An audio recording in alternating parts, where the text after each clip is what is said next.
and share this video. Only one Elijah Enugu Irat.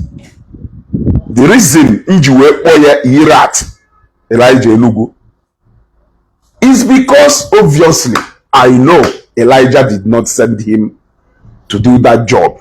The same way Evangelist Ebukobi or Zion did not send me to do what I am doing.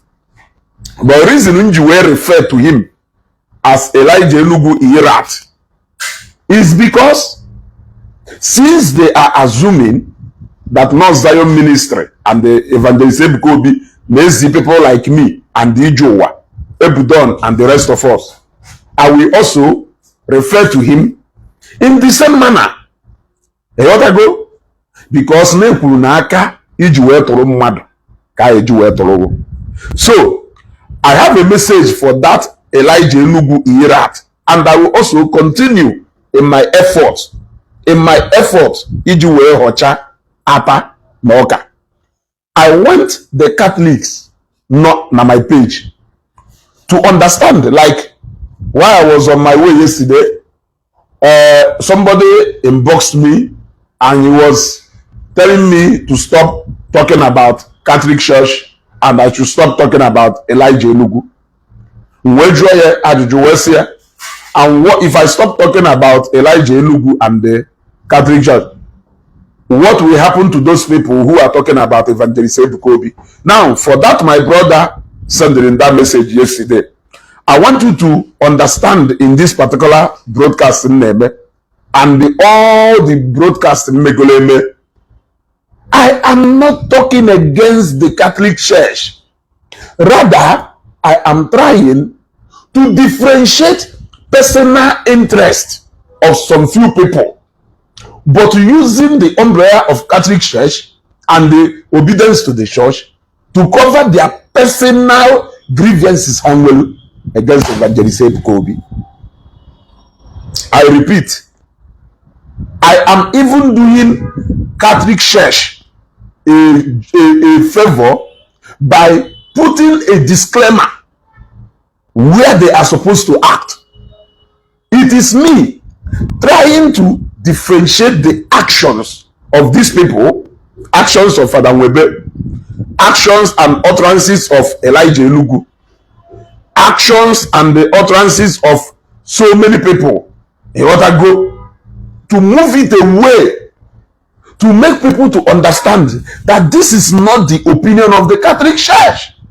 If this is the opinion of the Catholic Church, it should be the bishops and the necessary authorities talking and reacting to Evangelist Ebukobi the same way.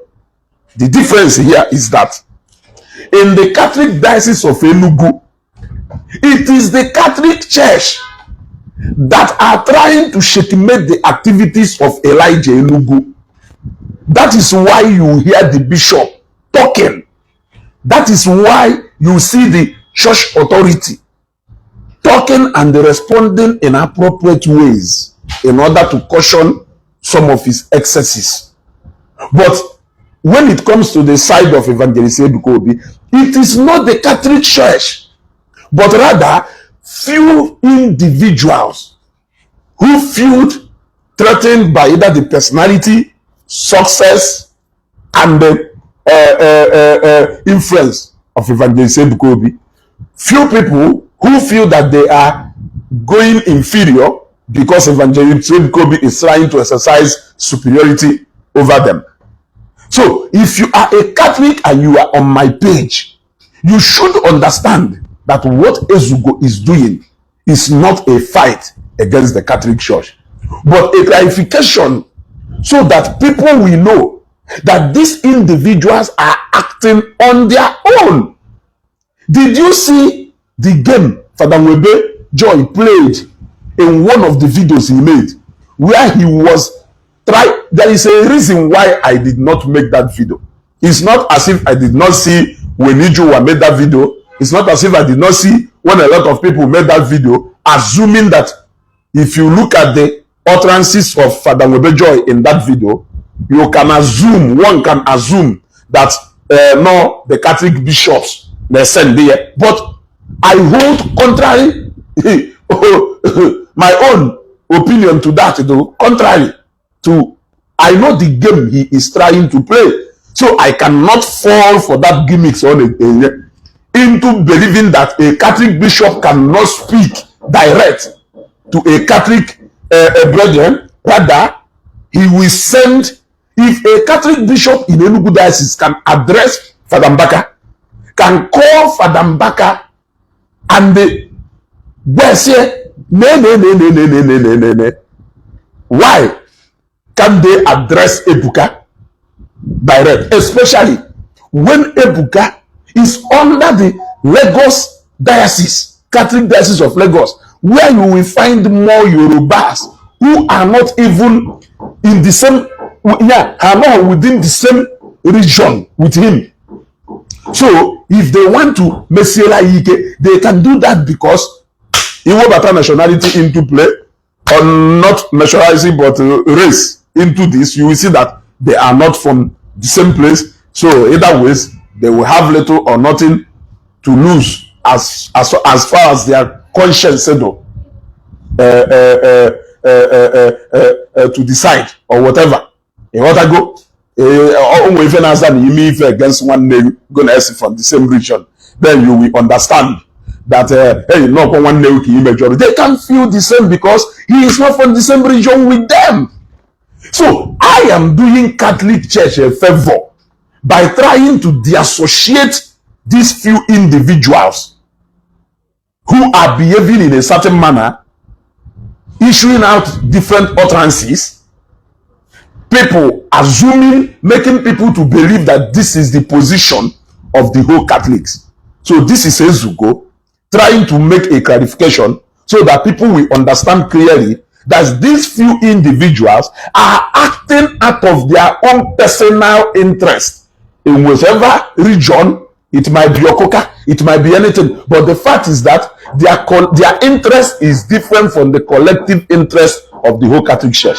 That is why you will see some people from the Catholic Church, some are priests, some are sisters, some are brothers, also coming out to counter their claims.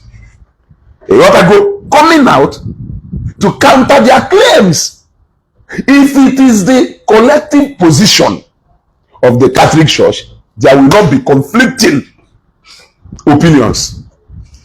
There will not be conflicting. We have seen Catholic brother who comes out to caution Father Mwebe, caution other people. We have seen Catholic priest who stood or stand for Evangelist Kobe. We have seen sisters who are standing in the gap for Evangelist Kobe. So now we will assume, or it is now very clear that these people are acting out of their own accord. Now I want to read a comment before I continue. I will play the voice of that boy. I will not show his face because it's not relevant as far as if I remain at this page to concern. So let us pick the voice and forget the messenger, because the messenger is irrelevant. According to him, let me prove to him. Let me prove to him that no put from that doctrine, that you will have more sense. That you will have more sense. That you will have more sense. No, or allow war, no run away from that doctrine. Can I cover you see? Now cover your ball. That emotion and sentiment, like I always say. Let me read out a comment from somebody. Yeah, you're not me if I'm broadcast. Oh, I hope you see me that man no broadcast and call out. Very important, very very important. Okay, Royeta Udochukwu Sele, my brother Ezugo, it is not in your position. My brother Ezugo, it is not in your position to speak for the Catholic. Seriously, which Catholic are trained in a way that we don't fight or insult our priest. Even Ebukobi cannot insult Father Mbaka or any priest as you do. Now, Royeta Udochukwu, let me quote a certain priest from Emene, Enugu State. And I quote, I hope Royeta is still here. And I quote, Ọwụrụ n'iso na ndị na-ekwu na ike adịrọ na blessed sacrament. Be you a bishop, be you a priest, be you a sister, be you anybody, Father Mbaka is telling you, shut up. Make sure no. Now, what is this? Is this an insult or pomade? If or insult or ude. Loretta, come, my sister, let us talk. I repeat. Blessed sacrament that there is no power in the blessed sacrament. Be you a bishop, be you a reverend father, be you a sister or whoever you are. Na masego meshono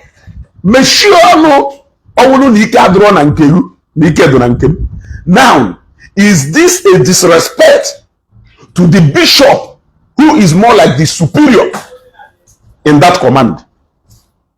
I want somebody to answer this question. That is why I am telling you that what we are seeing here is interest of people working and romancing the emotions of the other Catholics who are too emotional, and they wrapped their face in doctrine in this 21st century. That is why Loretta, or what you can still use the expression, Ezugo, we Catholics. Ezugo, we Catholics. Then I have asked them a question. Those Catholics that confronted a reverend father that we saw on the video, are they not Catholics? Yes. Are you more Catholic than them? You see? I am telling you, are they not Catholics? Did it not happen right inside a Catholic church during August meeting, where you see Catholics confronting a reverend father right inside the church? Are they not Catholics? Now, when the bishop concluded the arrangement of sending Father Mbaka for a leave, and the people demonstrated, they even went to the bishop court, they damaged properties, they damaged belongings of the church and the diocese and all this, in the way that they are protesting against the bishop's decision. Is that not disrespect to the highest authority in the Catholic Church? I am asking you people now. I am asking you people. Now let me go to a reply that Irat from Enugu or wherever he is. But what I know is that he is obviously fighting so hard to protect the interests of Ndelugu. You gotta go. Only one Enugu and the Nishiaho. Because, believe me, I went to somewhere for a business transaction on Tuesday. And the person I went there with, who an adorer from Enugu. And we interacted so well. We did not fight each other. We did not beat each other. Our interaction was so perfect. What I go? Belief, affiliation aside, it was strictly business we went for, and we kept it at that. We did not fight each other. So let me come down to where we are now. Look at what the guy said. Look at what the guy said.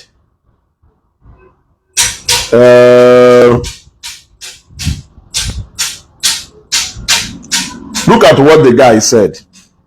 A minute. Where is it? Where is it? Where is it?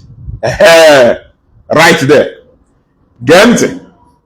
Even the Irat, I call him Irat.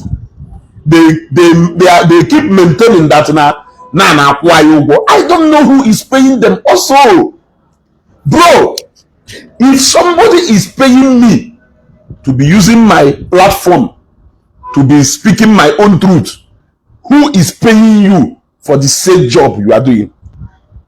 I am willing to say that, you know, oh no, he will be careful in some kind of state, or assume no he can, because no man tricks in no Jesus.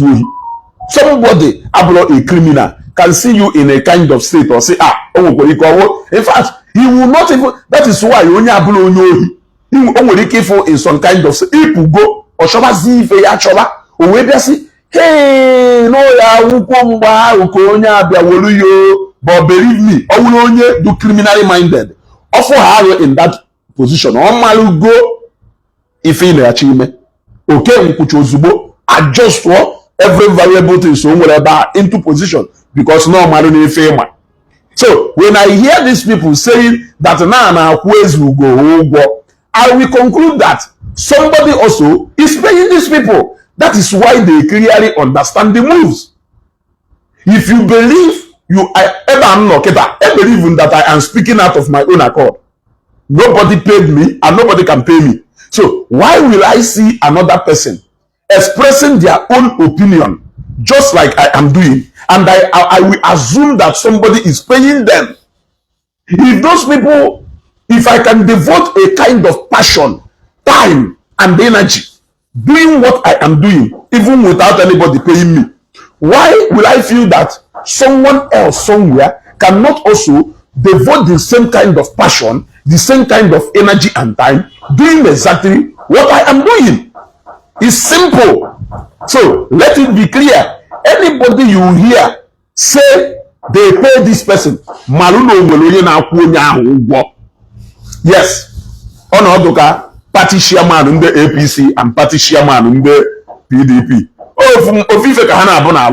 So only come before Nyama, because all the same structure around the political parties. So my brother Nekuna na Kwogwo, Monagada Alu Fife Onam, onye na Kwogwo na Kwogwo na Anale go na but mwa wezu go. You cannot buy me. Hey, Makwivi Neku.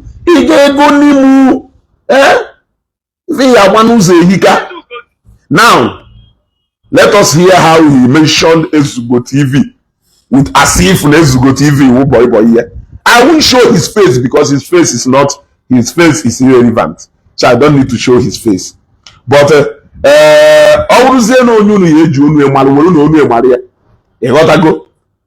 after all, eke hit sere aju na onye na-ekwu wolo nu mmadụ. So wolo na onu onye na aferi ọnụ a we mara onye ọwụ. Let us go. You know that sometimes when I listen to your videos and Igbo TV you know that sometimes when I listen to your videos and they wonder whether you really they talk, how you really defend people that makes so many people to actually engage with you. That makes so many people to actually engage with you. So I'm very happy that at least now understanding the fact that I am a force because so many people are engaging with me. If what I am talking about doesn't make sense, you won't find people coming to engage with me because people are there to each no kumangola dan anything. Go look na choke ematuo. Kedife na cho ke ematuo. Kedife na cho ke ematuo. Okay. If not because you always like to use a Igbo to shield yourself, and because you know fighting for all these big people will attract favor from them, so you always like to defend, even though you have nothing to defend. Some of your defense will even end up implicating matters. Now listen to this. But the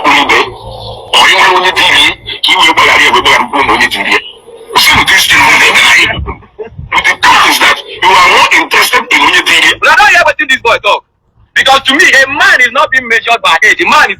What did Ezugo say? Let me rephrase what Ezugo said, because I made that video and I know when I made that video, click on like and love and share this video so that it will get to the one who made this video. Maria. That time, we will continue with this video, but let me give you the foundation of where this guy picked this video or analyzed labor. When it comes to analyzing video, for the fact of it, you cannot take it away from Ezugo. It is a gift. It is a gift from God.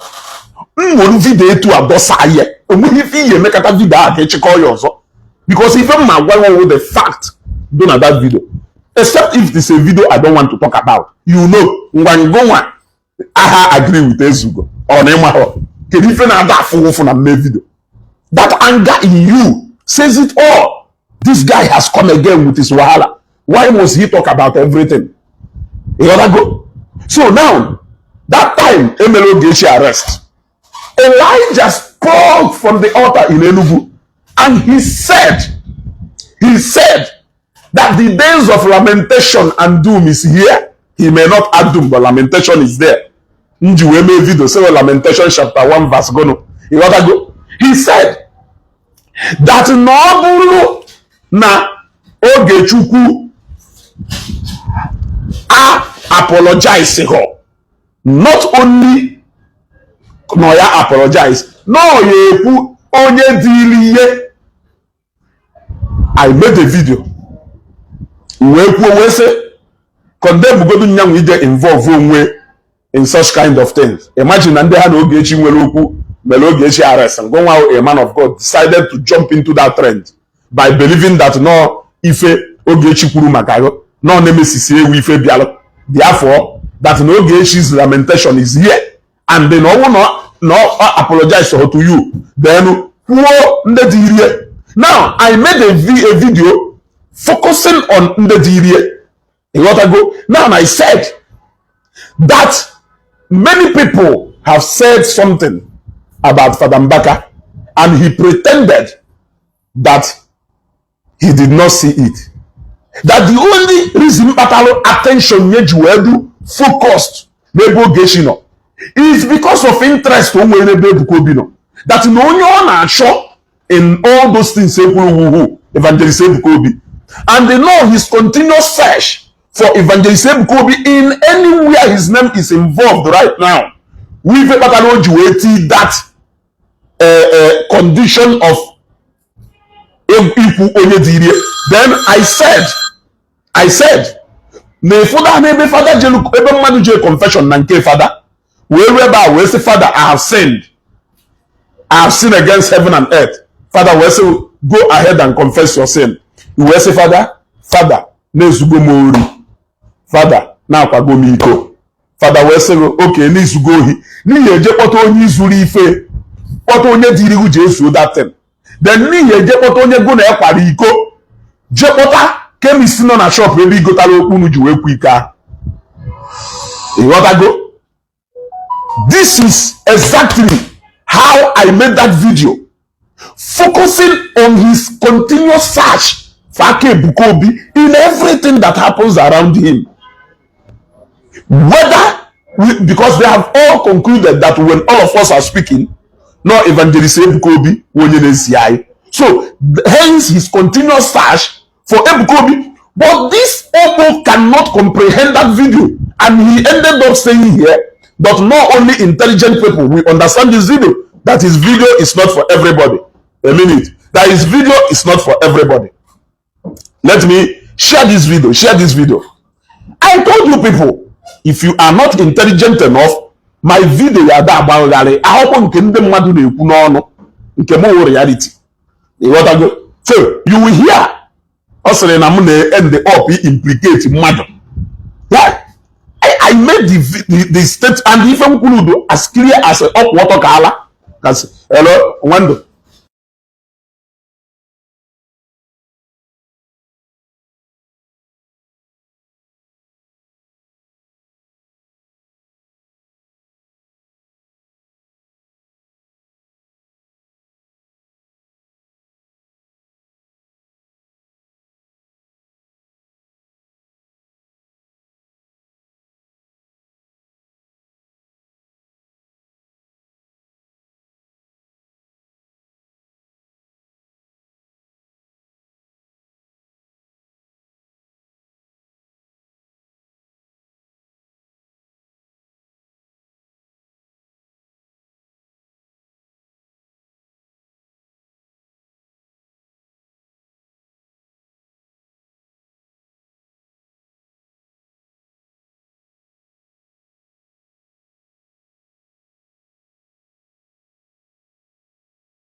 So let us continue. Sorry for the call. Yeah. And because you know what? So that was Ebon Oweku na defend the mother that I will end up implicating the person.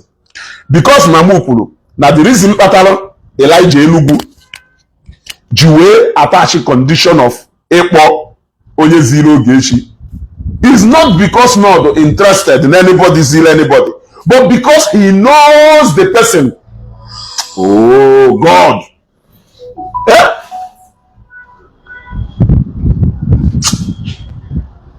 But because he knows the person he's looking for, that was when to get before.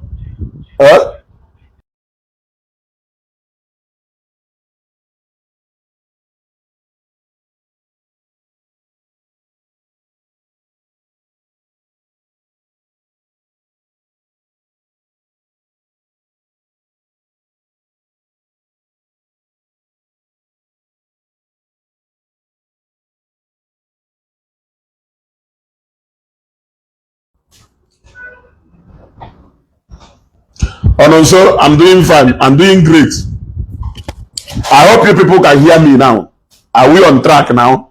If and also everything okay. If you can hear me, say yes. Can we continue? Click on like and love. Click on like and love. If you can hear me, say yes. I want to see yes. If you can hear me loud and clear, say yes. Let us continue. Dalon also. Dalon. I wasn't go back and shake it on you, person. If you forgive me, brother.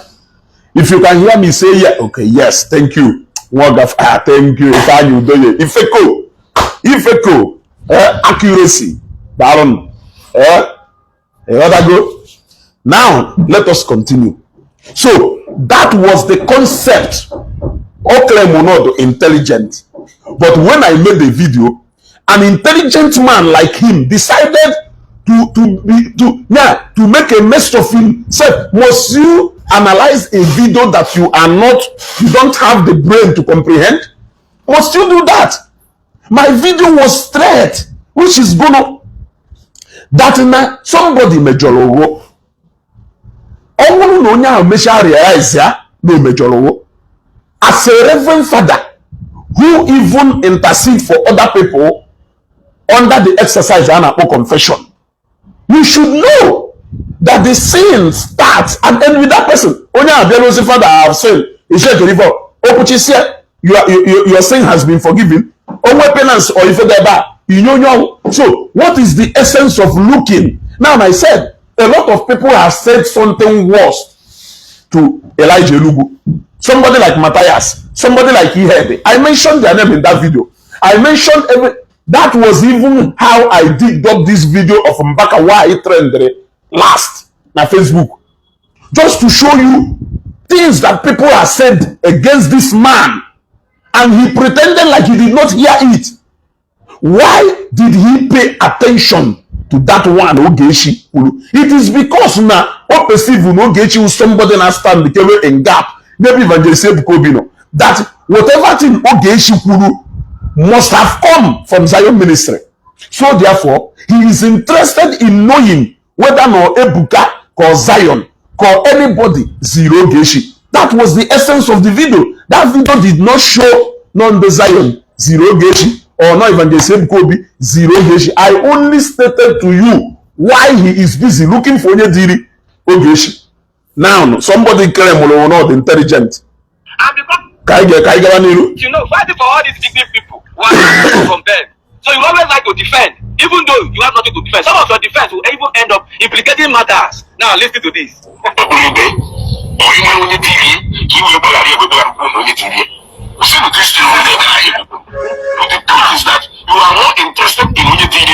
what this boy talk.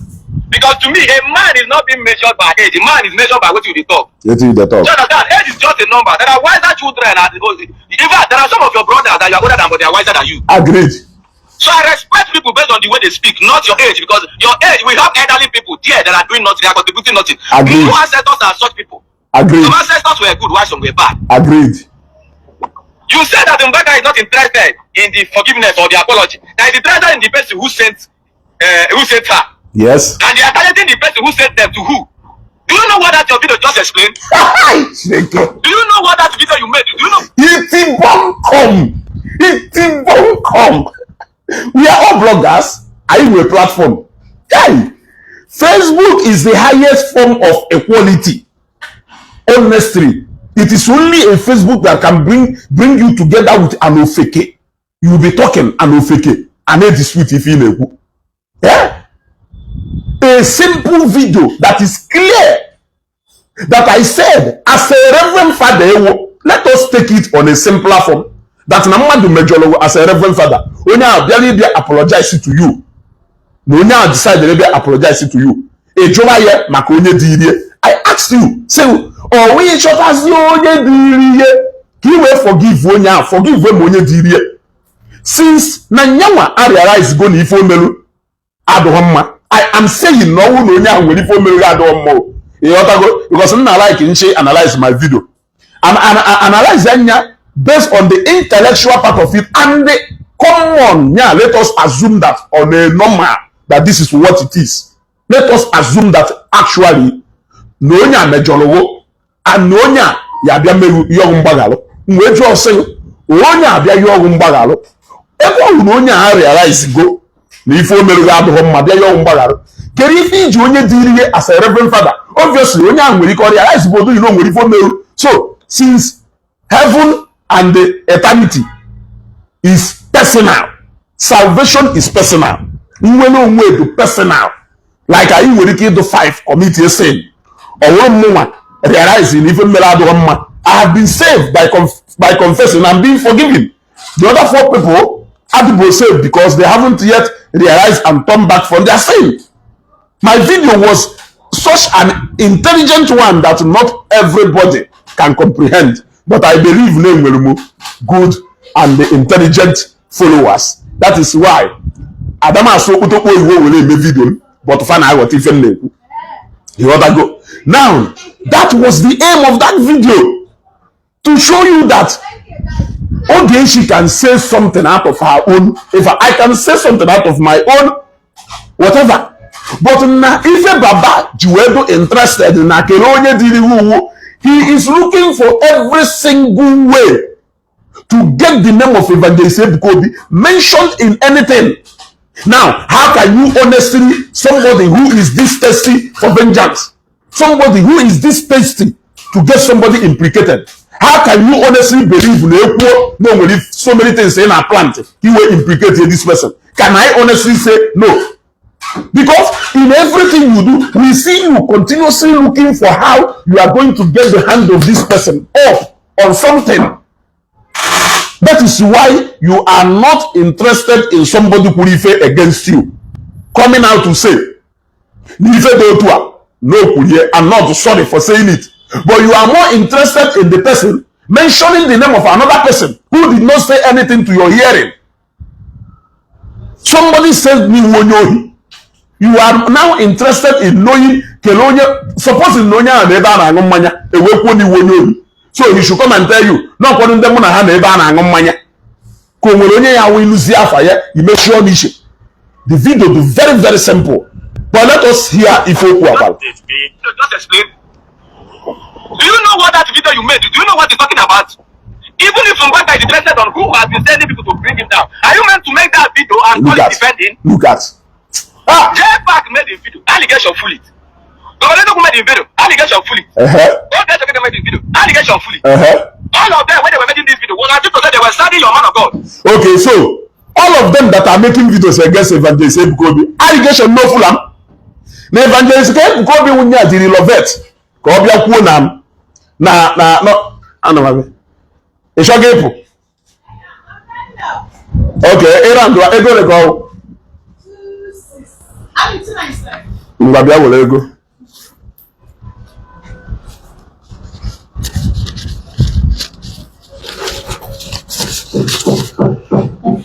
Okay. You want to go? Yeah? So, all these people who open Evangelist Ebukobi Wonya RNG, is that not an allegation? All those people who say, Evangelist Ebuka Obi wunya the Relovet. Can you be any simba? The adorers also na ndebwe all the adorers, but the adorers who look at this guy and that other Nkemam Hono Urisi, no Afukoso. Eh? Is that not an allegation? Good Lord Jonathan, is that not an good Lord Padlock? Is that not an allegation? Do you know how many things that they have alleged against Evangelist Ebuka Obi? Who is sending you people? Even an adorer, you have been at your comment section, say, go up, leave him back, leave him back alone, and concentrate on your RNG Ebuka Obi. Is that not an allegation? Is that not an allegation?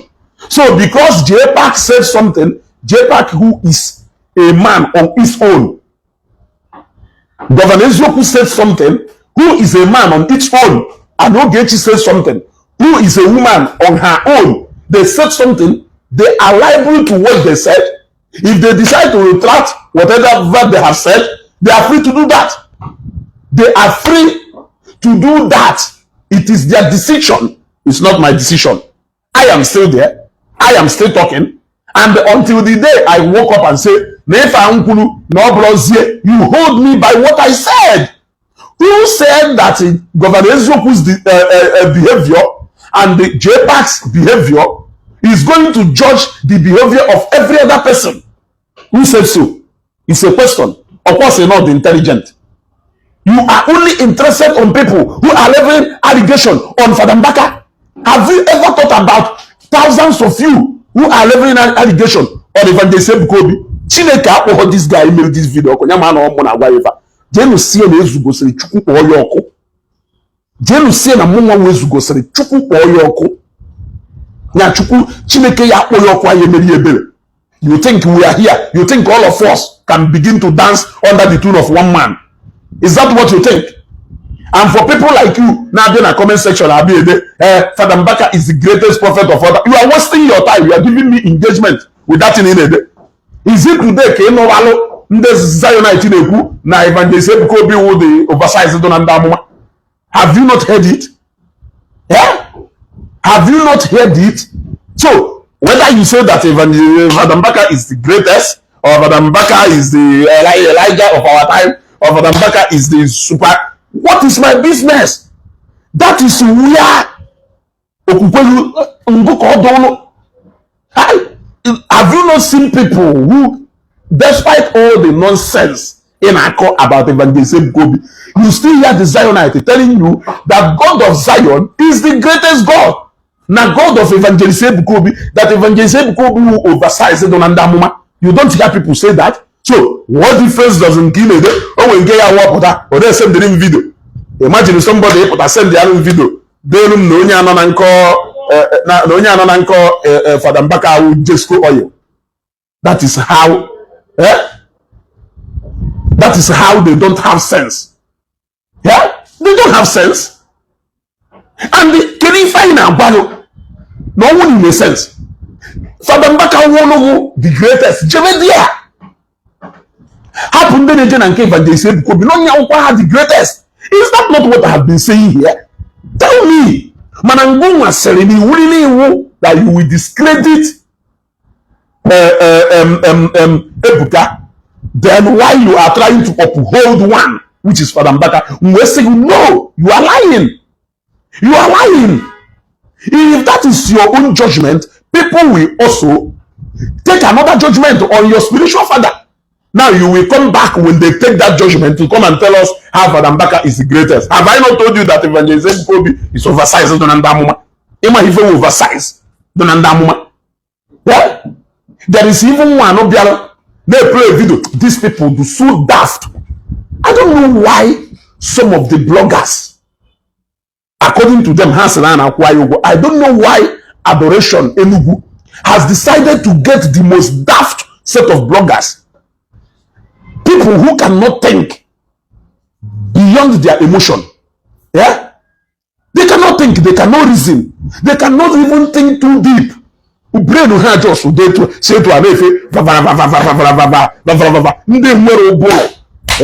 they cannot comprehend. You brought a video, Evangelist Ebuka Obi when some people know up against Father Mbaka, he made that video in solidarity by telling people that they should leave Father Mbaka alone. That Father Mbaka is a prophet of God. That they should touch not my anointed, including him and every other pastor. That they should not insult, that they should stop insulting pastors, that they should stop insulting prophets, that they should stop insulting the priest of God. Huh? He said it in that video.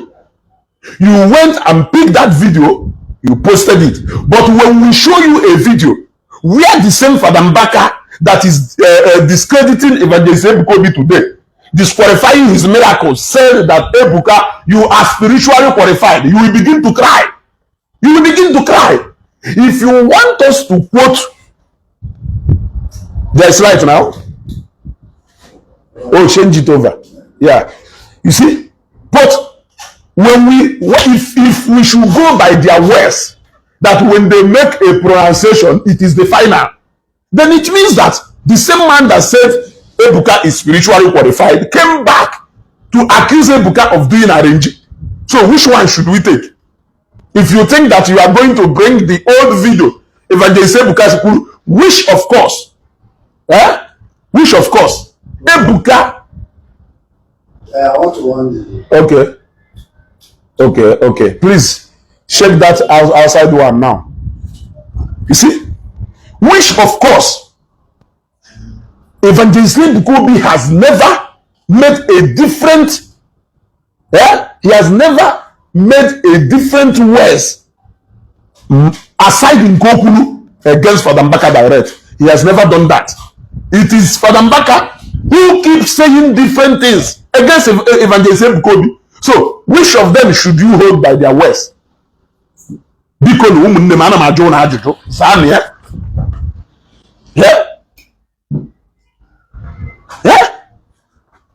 which among these two are you going to say that since Evangelist Ebukobi's West Chayo Gaparina Father Mbaka, have you ever seen a put on an altar na channel okwu to him?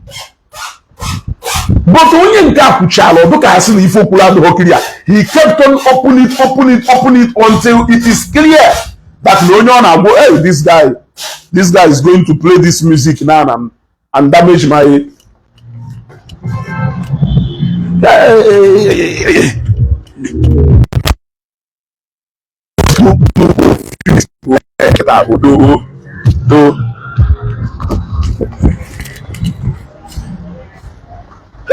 And they look at me.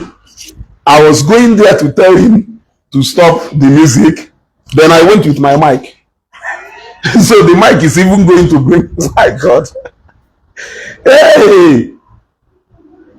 So you see, Evangelist Ebukobi has never made any remark directing it direct to Evangelist Ebukobi, to Father Mbaka. So I wonder what will happen the day he will mount his altar and send message direct to him. What is going to happen that day? Anyway, what you say, boy. How else will you people understand that no the problem? How else are you people going to understand? No the problem.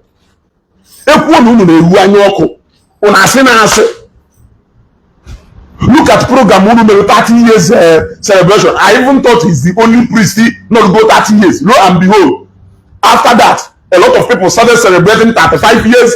Even Sister Mario celebrated how many years? A lot of them 35 years, 37 years, 27 years, 29 years, 25 years, 14 years. We even thought that he is the oldest priest.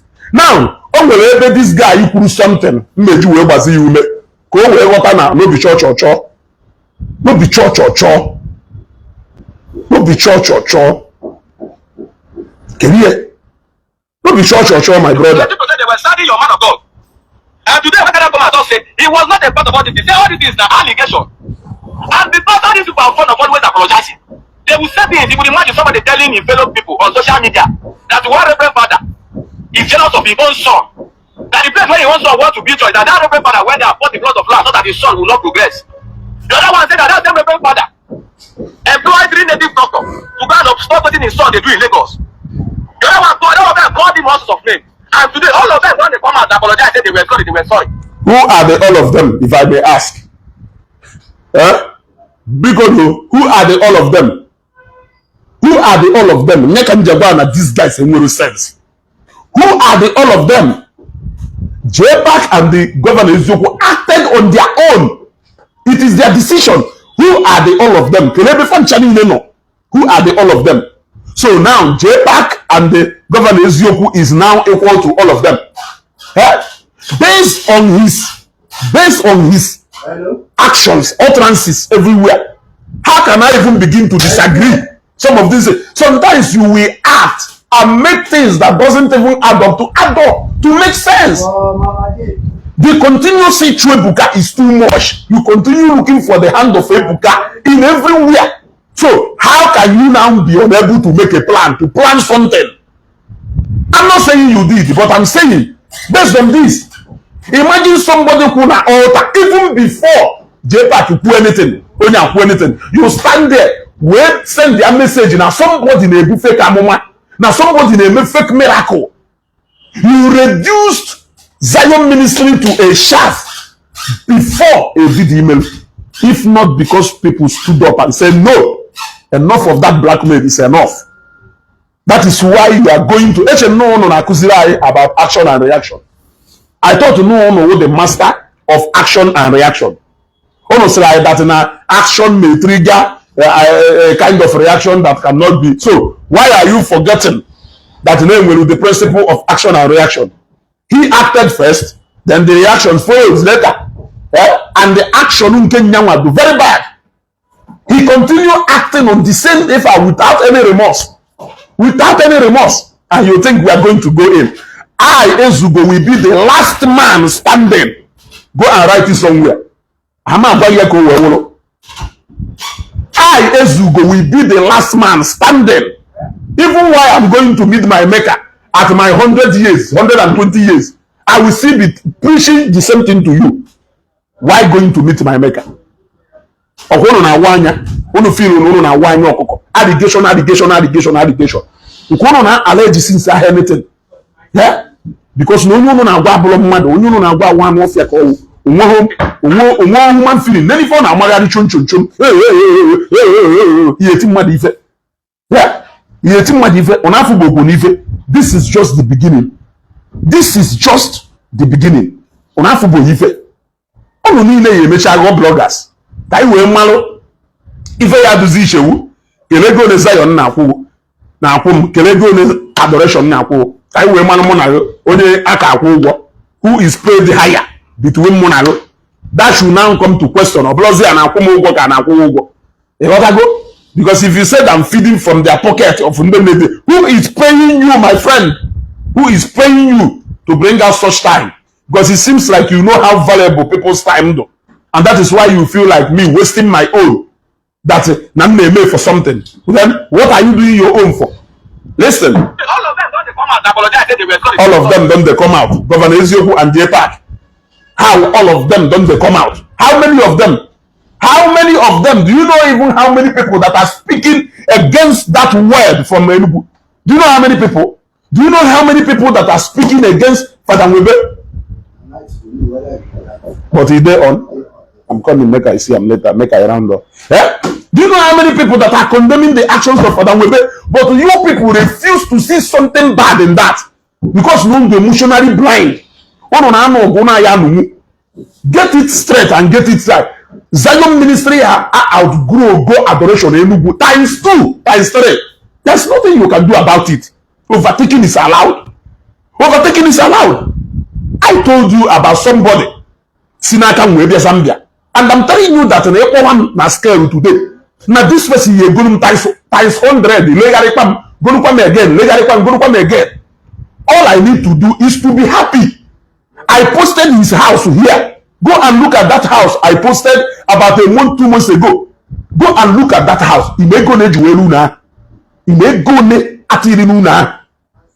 Skeleton Shebona Palanuna Hello is over 15 million. We are not talking about every other thing to do now. Generally, exactly that house we post through now my page. Could you believe no now walk through me because we be Zambia? All I need to do is to be happy. All I need to do is to be happy. I single bia. Oboso ya nata kedo onata no lube. Akporo ngo single biko bia. Ka ije go na nke na this guy who go through me go we bia sam bia. How else are you going to respect me? If not, if I take you to his house, if at that house will humble you. That house humbles you. You say, hey, Nezugo. So not through you. He has him as a Zugi in a form. He has him in another form. That is where do people even get energy to begin to jealous and envy another person? Where do you get that energy? Is it that you don't know that the many people that came out through you, who they are, they have become, will even add more to prestige and respect you as a man? Are you not aware? Are you not aware that if I take you to that house, if I go to that house, if you let Susan and go Funtu no swedo, Funamadu G close to almost 30 million with solar energy, solar to be alone.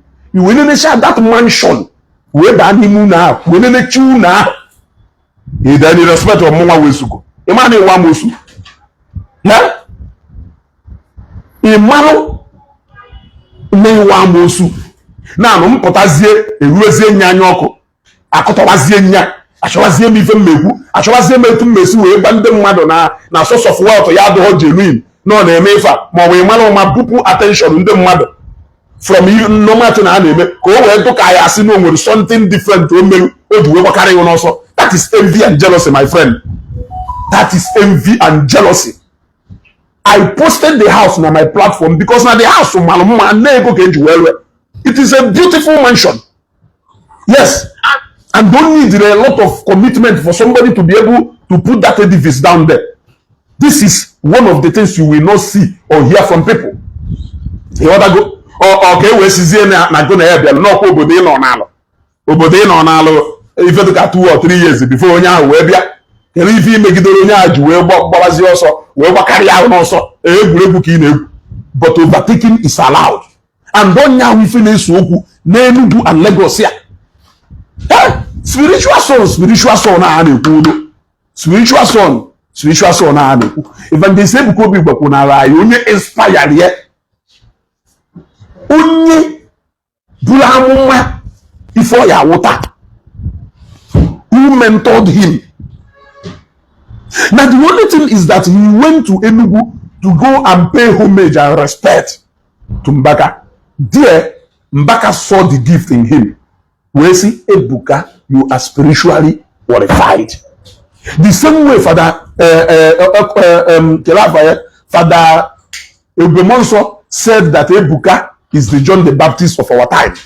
So, if you turned Ebuka to be the spiritual son of Father Mbaka because he said, Ebuka, you are spiritually qualified and he anointed him, I am asking you, what will you call Ebubemonso who said you are the John the Baptist of our time? I am asking you, because we all know that Ebuka has been big already before this thing. Yeah? Yes, Father Dinkemel. If Ebuka is the spiritual son of Father Mbaka, who is Father Odinkemel? May his soul rest in peace to Ebuka. It's a question. Who is Father Odinkemel? Imagine when the time of Lovett, we took it upon himself. Could dig shop whether hand away full of it. Could dig? He continued digging until the day he lost his satellite. When they dig everywhere. Yes. He continued digging until the day Oluso the satellite. When dig, go shorter. I can't desire any female of it.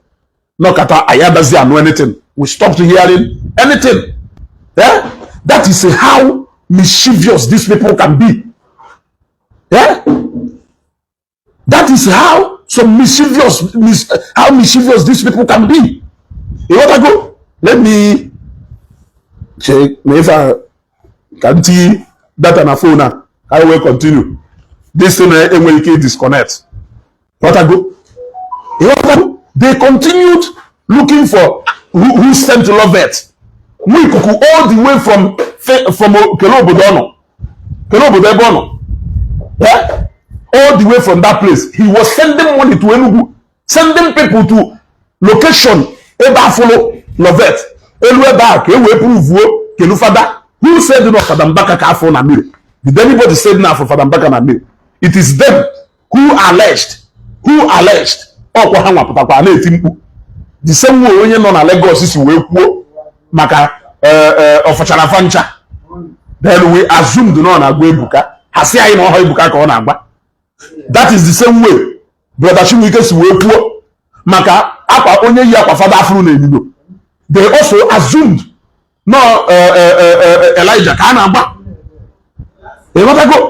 So let us get this fast straight. If you say that na Mbaka is spiritual father of Ebuka, who is father of the Nkemmeru to Ebuka? And if because he said Ebuka, you are spiritually qualified, no Nyamerie Ojuewolo, spiritual father of Evangelist Ebuka, what of Ebube Monsokulu? Ebuka, you are the John the Baptist of our time. What of Father Webejo Ikulu? Ebuka, you are an asset to the church. Because you can't say that Father Bemonso is a small fish. You can't say that. He's a big fish, my friend. He's a big fish. Ebuka na call short in Lagos. Father Mbaka na call short in Enugu. Bemonso na call the short in Anambra State. So no one will able dominated.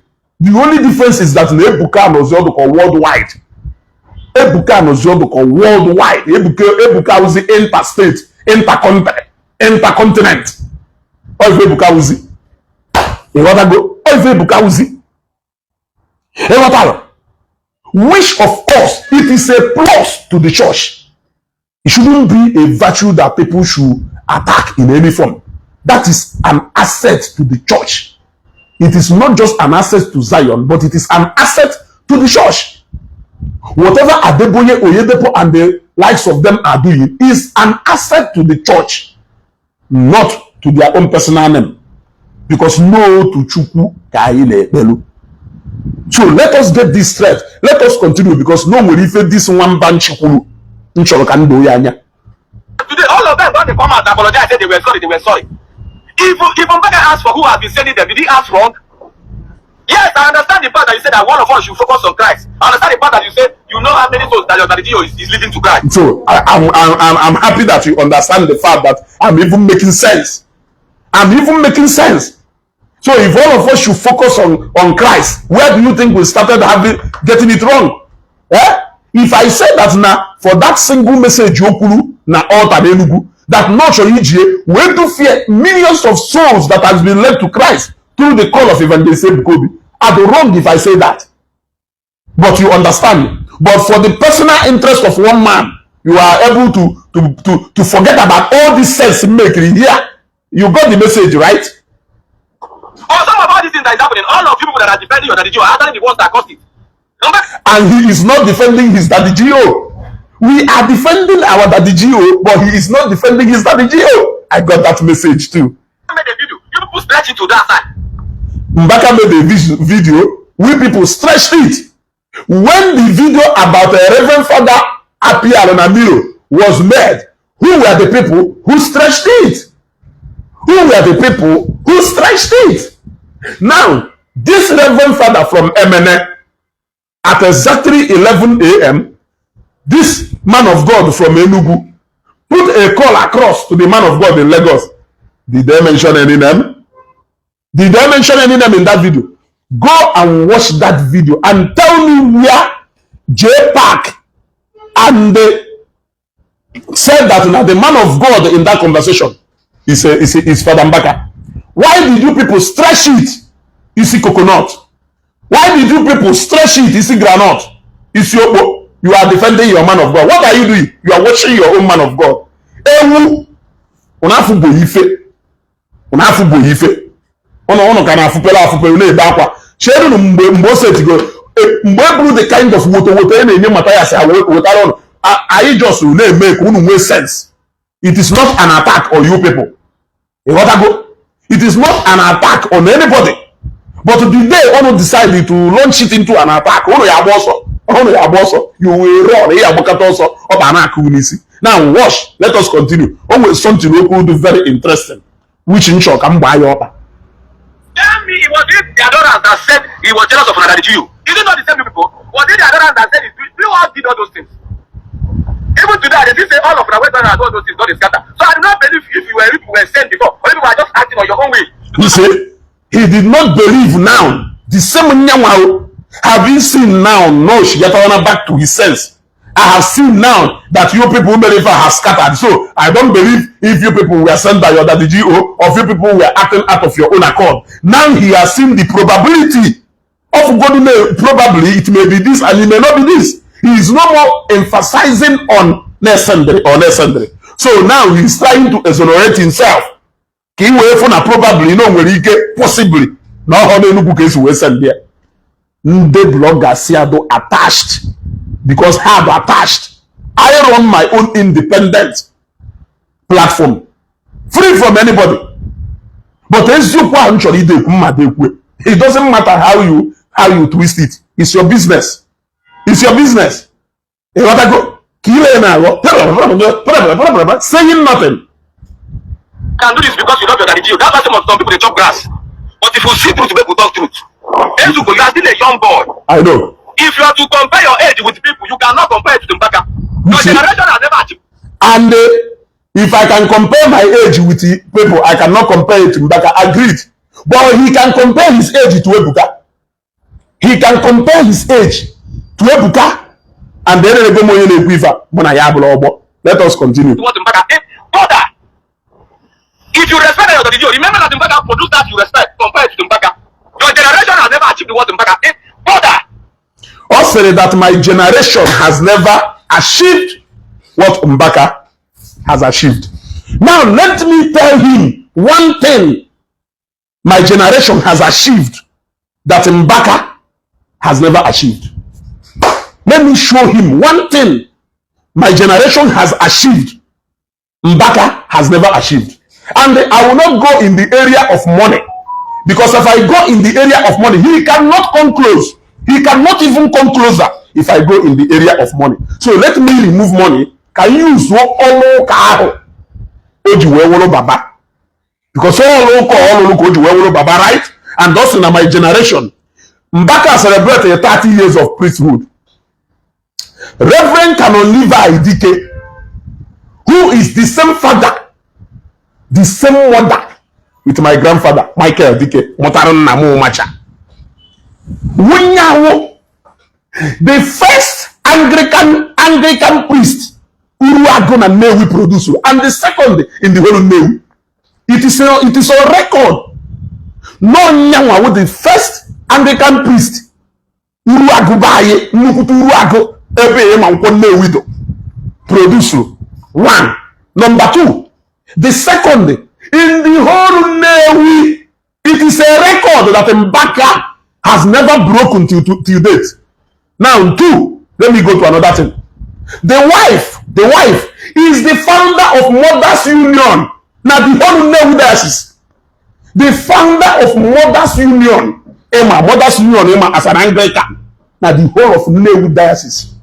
It is on record that when the founder of Mothers Union, as far as Anglican Communion is concerned, Dr. Mrs. Philip came to Nigeria sometime 1999-2000. Upon the arrival at Bishop Court, they drove her straight to Bay Kalondike at St. Mary's. Ebaho, Ebujelie, Ojewolu gift to mama. Before we go other places, so we Bishop Ozodike Belna go there. Nobody around Father Mbaka has ever broken this record too. Now, all celebrated the 30 years of priesthood. Papa retired as far back as 1992-1993.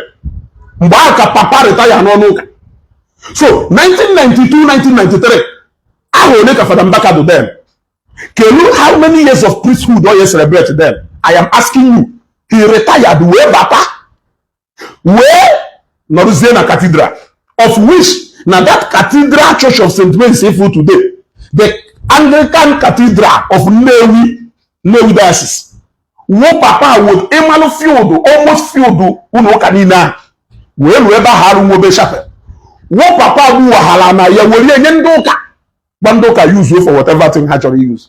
Now, do you know where Papa was eventually buried with the wife. Do you know? He was buried right Nazo, the cathedral of Nnewi Diocese, which is St. Mary's. So let us see cathedral. Let us see na cathedral. Cathedral of Enugu Diocese. I will record that whole breaking. You think he has money? You think he has money? Eh? Papa, papa nine, grandchildren with the exception of one. Citizen ka UK. UK citizen. All of them. Guy dike, UK citizen ka. Can you beat that? Now you think you know where they go. You think you know where they go. All name are the famous Osofia Plaza and St. Mary's. Two-story building now the opposite of Osofia Plaza. Papa Luna. Papa Luna more than 35-40 years ago. Uno ni papa mwen Onisha. Uno ni papa mwen Enugu. Uno ni papa mwen Benine. Emana papa Onisha uno ni na before 1999. My friend, go and sit down. No kuweri on put on social media. Una kuweri na common sense. Una kuweri na common sense. In Ambamuna, no more na my generation ye break record. Father Mbaka break. As if you name Malumuno. As if you name Malumuno. Even how many years? It's been over 20 years, Papa Wolo. Legacy Odevelu. Father Mbaka cannot even still fit into that legacy. We got anybody in my gun in Apple member. In Apple member, in my being a whoop. In Apple member. In Apple member. So deal with this fact and tell me how your own Father Mbaka can fit into this shoe. How can he fit into this shoe? The likes of Papa. No look at Bishop Uzodite of the blessed memory. Wabaha Bishop Kelafa Bishop Nkanwolomba. Onyemelukwe so na level of Papa now. Onyemelukwe Bishop Onyemelukwe eso na level of Papa. O Bishop Uzodike unde mmana ha yeso to na level of Papa no look. Bishop Uzodike of the blessed memory, and you dare come and mention Father Mbaka to a legacy. Yeah. No more generation move breaking record the Father Mbaka breaking all over. Imagine the insult. Ebe canon live educate did na so cathedral ala hola. With munye yo. I can go and sit down. Mgbe papa mechi, mgbe mama can happy ikwu maka papa. Mgbe mama mechiri onwu anya n'onwu. Bishop Opala, Bishop Godwin Mmezinwu Opala had to leave Bishop Court to dedicate my ancestral home to come and bless the soul of Mama before we mortuary. Obosi akwari ndị bishop pekata mpe ha rụrụ na coastal buses ka eji ebu ha abịa Onitsha Diocese ebe niile o jere ọrụ ụka ivu na Enugu imu ụlọ n'onwe na Enugu mgbe ọ bịara ọrụ ụka na Enugu amụ Father Mbaka Ochigo Father ka nna jụ mgbe ọ bịara ọrụ ụka na Enugu Father Mbaka Ochigo Father mgbe papa bịara ọrụ ụka na Enugu ịma properties ole papa nwere Enugu na na-ekwugheri ọnọpụta na social media na na-enyegharị mkpọtụ ụfọdụ pụta ha sịrị na generation niile na onye dụka Mathias lụchara fọdeki ụbọchị a na-celebrate na the whole of Facebook echefuo na even na some families yi na-ekwu na onwe ndị lụrụ Godai na onwe ndị lụrụ Father Mbaka na onwe ndị nwechara ụlọ mana Banana Island mana Ikoyi mana Lekki ọ na-enyegharị mkpọtụ ebe niile unu echefuo na onwe ndị nwe property ya awụ ana nkịtị ha nwere ugolu ụlọ Mathias gị ife niile and na ha si from families wee pụta ụmụ okoko.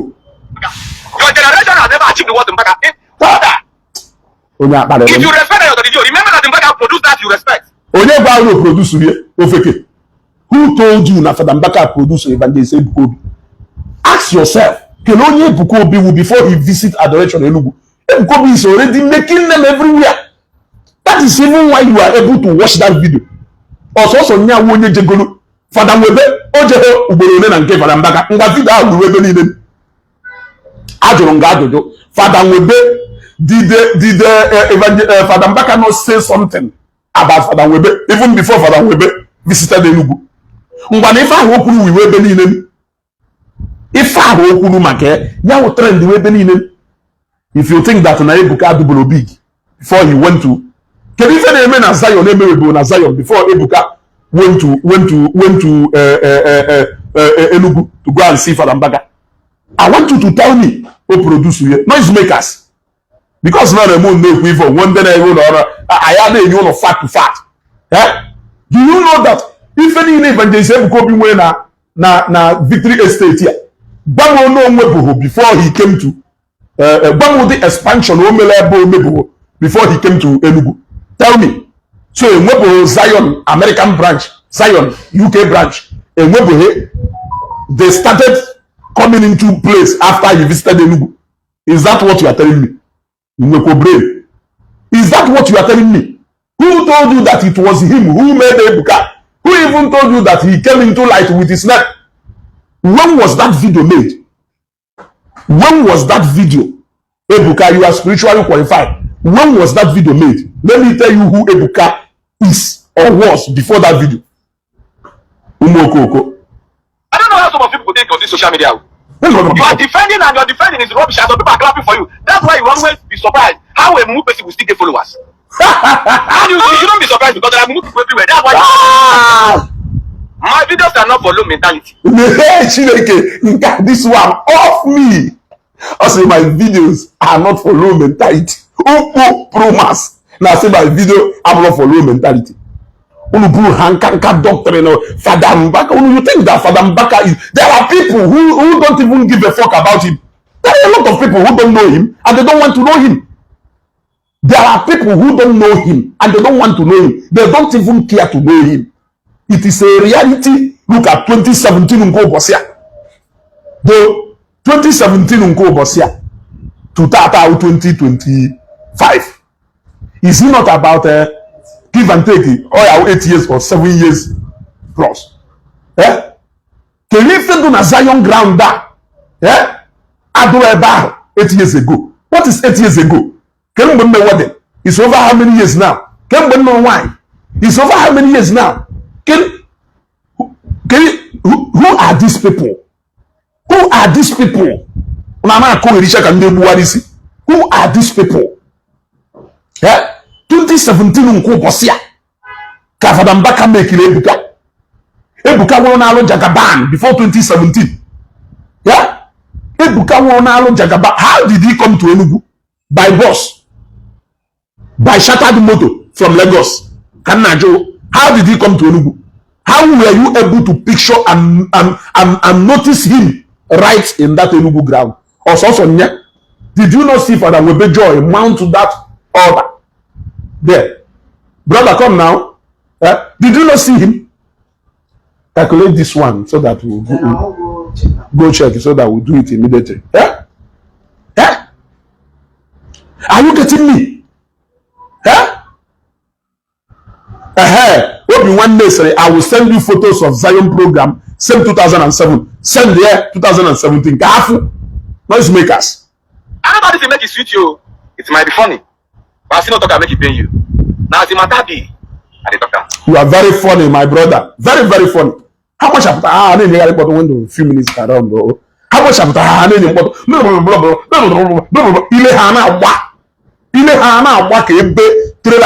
break. Check is the substance of if hand you will be talking nonsense. Talking nonsense. Yeah? I am not for baby. Yeah? I am not look, let me tell you. Eh? Okay, man, don't will Obioma, Obi Sari Kafadokunele, or Ebubemonsoha. People who don't care about competition or whatever. People who don't want to have superior or dominate. Yeah? Those people who don't will be Sari, or somebody I will go now with this the blinded followers who claim. We are talking about people who are defending their prophet. What are you doing? What is it exactly you are doing that is different from what those people are doing? Who is paying you? How dare you conclude and they celebrate 30 years of priesthood in Chekono? no nya chichalo father ndozo wechiwe. Yaralam, Sister Mario, celebrate, yeah? 30 good years of each sister. And another person celebrate for how many years? No, what can I celebrate? No, man, they celebrate him and then celebrate 37 years, 35 years, 32 years, 27 years, 29 years, 14 years, 15 years. Yeah? I was thinking that no one teacher and our father will open up each father. Some even want to go as far as saying that if you are into a prophetic ministry today, that you borrowed your this thing from Mbaka. For real? For real? For real? Look, Venerable Auzie, I retire go from Oloka. Onedo Awe. Auzie retire go. But for Mbaka can on active service. Do you know that Namo Mahana Rife Mala Auzie? Can you know that new dance is Auzie? From DCC. Put on a DCC, no one will load the motor. They see here, they see so many places. Well, I bear DCC. They see from DCC. We get St. Matthew Zobolo. See from St. Matthew Zobolo. We then a cathedral church. They go nowhere retire. Yeah? Will you talk about Umwabaya? Adeboye. Kelafan Kawan raise the likes of Adeboye. Kelafan that man. Mba, Afe Babalola wo Benson Dahosa. You talk about Dahosa. Yeah? You will not talk about Fade Defa. Your papa. Oh, your papa call. Oh, your papa now. On a school here, go. You will talk about Fade Defa. You will talk about so many people before you even come and start talking about Mbaka. Somebody now same. Now anybody okay, now we go to under the Catholic Church. Who is Father Mbaka to compare to Father Ede? Who is Father Mbaka to compare to Father Ede? But the moment he came up, Father Ede no way.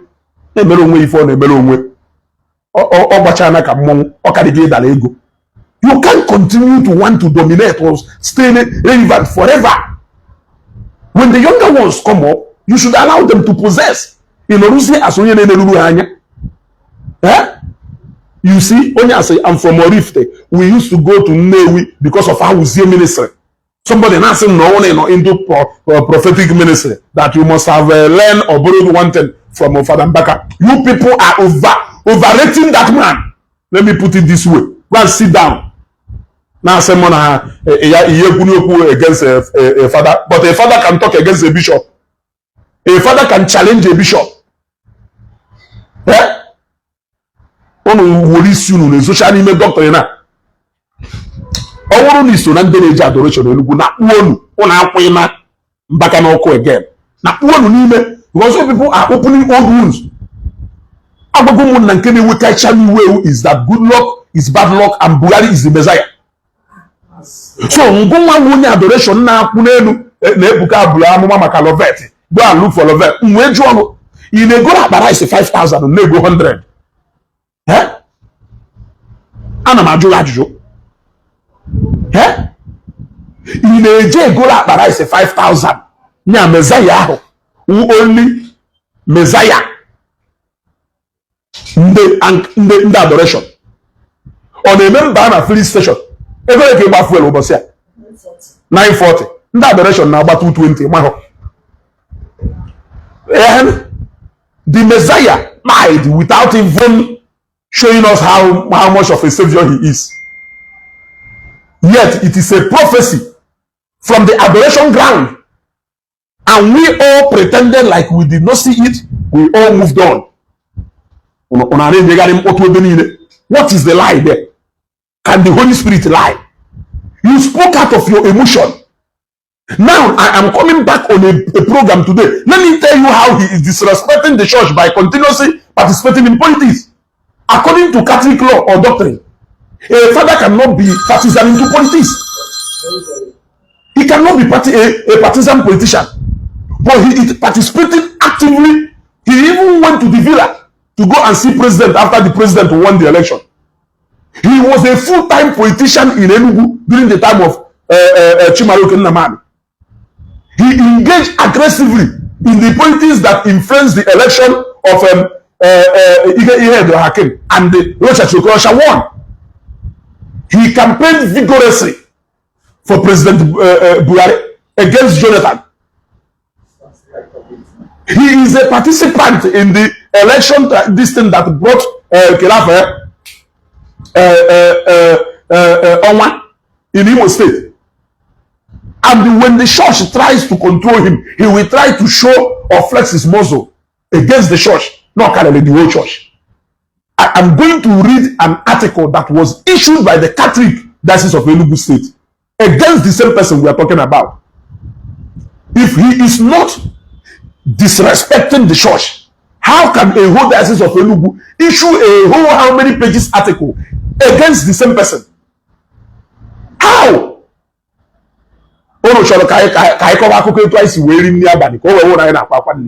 Is that not what you people want?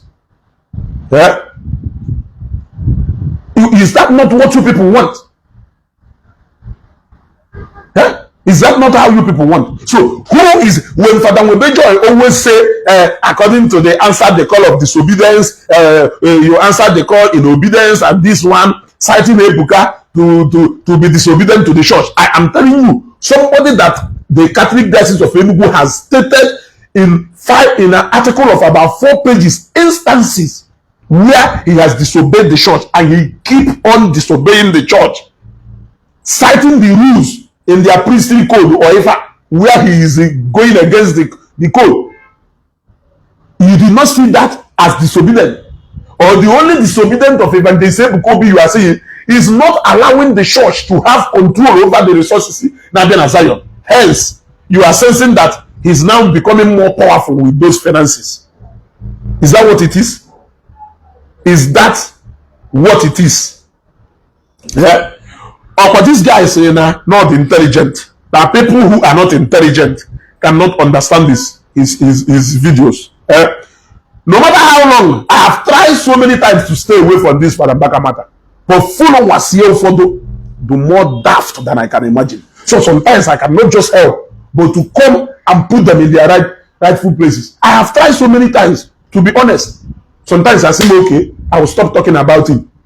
But to look at African something that when you keep quiet, they will continue to spread those propaganda as if it will one day turn to be the truth. Yeah? He was the person who brought this division we are experiencing today. By minding, and if you watch that article, the Catholic Diocese of Enugu, Lizzie, even now his 30th priestly ordination, he was still making reference to something church addressed Chamalo. The same way he kept on throwing stone at P2B, even after the church has mandated him to apologize to P2B. Oman to kwapu piti koku obonuku na atige kwa P2B again. Akolo kwa to order again. Him and one chief. If I want to come back to next 10 years, okay, I do. Oman to kwapu piti obo fodo koku.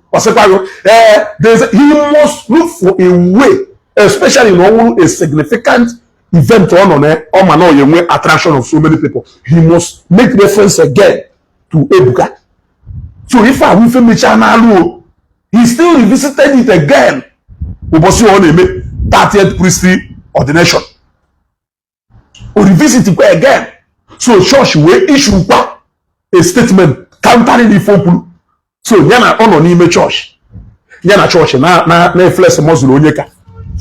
Ona church ogosi church na okafa.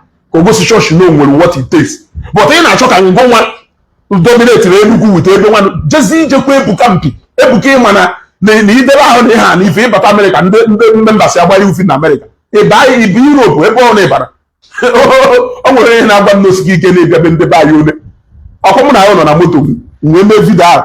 What can you see in that glass? You see more of Zion stickers. Na shops ndị mmadụ, na moto ndị mmadụ, na business places ndị mmadụ, na home ndị mmadụ. More than any show sticker again. You wanna go? You wanna go? That is it. So it is not a hidden something that the evangelist Bukobi to design to take over from TB Joshua, the synagogue church of all nations. If you are still seeing Zion ministry as a congregation, see from Catholic denomination, you are lying. Because there, you can't even tell me the number of Catholics in there. You can't tell me the number of Anglicans and Pentecostals. Manda Udu pagans. You can't tell me. So, how long are we going to teach these people so that they will understand if I know? They will never understand. Look at you. You are trying to flex muscle with the bishop. Bishop na nyanwa wo just bishop of Enugu diocese so na ngoma nwelu mmadu outside Enugu. That is the power. Because people now be adoration when they see Anambra, when they see Ebonyi, when they see Enugu, when they see different places where Abia ever, and don't believe you no more power than the bishop, which of course you cannot say nothing. When it comes to Catholic Church, bishop cannot. But when it comes to Ngalaba, okay, bishop win Ngalaba. And no advantage ya culture can use. No church, you know. What of a buka that is globally accepted? What of a buka that is globally accepted? A shock you just pay ndo. E ya not in buka. Oh, because of no jekwe ebuka ndo kanji we wiki de many program na pafe. Okay, mbonya wonye respect sha that I cannot even mention his name anyhow. The record no there na my page if you go back to my page. But all because of no tamper with ebuka beruna. A lot of people, but I'm with Betty, see a bear, see. Uno na tirisia na bear kano. Don't you kano gasayo. Na kana so if you only one wife for Adoration. It was just is the hand with it. Yeah, is the hand with it. Video, every video is well grounded. Video to receive a shasayon. For Nana milk if I will give Moka Madu Walo. Seka, Koku Maka Jeremiah on the Kumake. Maka Jeremiah. Imerike na complex akata. Imerike pagari eba niile. Ya fo onye na jenke Jeremiah eba. Manu sikike ne pagari na eba akata. Ya fo more than 5 or 6 Zionite. We fo kwakwa about mmadu ito na ino. Bagun na ha like if onye a na eme onye a be yotago. So the man is globally accepted. So you will find it on social media. Jeremiah. You will find more people engaging concerning affair to Jeremiah. Now, why Bishop Adeboye and the Oyedepoha she will be different from young one and down our Godoka institution? That was it Jagaban and power no way how. That has never got that thing. Nah, we don't call or short about more than 50 million people and not at the same time. Those guys say use the time. Those guys do old men and actually retire. I mean, missing wonders people cannot do. Imagine somebody building over 100,000 auditorium, maybe the money are done. 02 Arena. What they called 02 Arena. Name to feel and eating. Jane made the ark. That is a project that 100 billion cannot build. And that this man is building it non-stop. Oshe for donation. Or say, I want 10 of my children here or 20 of my children here who can give me 1 billion each. I want another 20 people who can give me or say no how many million 100 million. Not choosing. He knows the kind of children also go. Oh man, and they will tell. Winners Chapel, you can hardly see them doing donation. If any major Winners Chapel na Zambia, in fact, the Winners Chapel itself a go tife, yendo bodo kan do bodo we bioka. Because they make a plant to church here, like church here happen in Zambia. Church secure time. It's in a headquarter here. We go where the church. Unless no even congregation they are capable of raising money to build the church. Man, Buddha, amana hanwe burungalaba. Well, Zambia wo mmadụ 5 no noche ye asogalo go le di nyonye. Ke gafe. If all the interested women are na biscuit ya ho ya aka na agbaso ụka. Nya we for na echesi ike. So na encourage ha ka ha je ụka. Esi na headquarters ebe a wole ego. We je holo fa. Church ya lo. Si na headquarters ebe a wole ego. We go to Toyota Regios, pastors na agba na habia. So, Adeboye manu nwego ocho 200 billion now. Or you take 1 hour. It get oh man, well, capable of you. If I was if you take in that years to build, they are more like an institution. If you go after them now, you are going after a lot of people. There are people, they have people every year. They have people who do you different class, different levels. You cannot just go and say, these are people who have raised men, who have tutored men. Even some of these powerful pastors saying for today, millions of members are respecting them. Even if their members cannot give them that money, those pastors can give them that money. But in a Kowarienda, Father Water, there were levels to this things and the other fail we can they know if you know see Melunaga. See Melunaga. I want to go to somewhere because now one day I'm here Missy around. I'm not going to go Missy. You got to go. So I want to go to somewhere. Nchiyatapa, Ebutapa Monday Hammer. Tell me what that guy now may go see video or if I only query. Managers and choke and push a conye, very belong. I'm push a conye, very belong. When we come back, we will talk about disobedience to the church. Gogo, where one man is trying to control the entire diocese of Enugu. And I'm going to go. Oh, na Okunela pass through the center on a pass. We will not Okunela Lopota. It's your own home, Galaba. It's your own muzzle. It's your own a force on his own. The man will pride, not arrogant, and not stubborn. The whole package in one. He is better off a politician than a priest. He always wants that human nature of him to control the spiritual aspect. Before that, he need the prophecy of he folk believe. Imagine the kind of injustice we melt at P2B because Nande APC invaded the bazaar. He now humiliated P2B. Even when people are coming after, he is all stubborn. Oduka has no like controversy.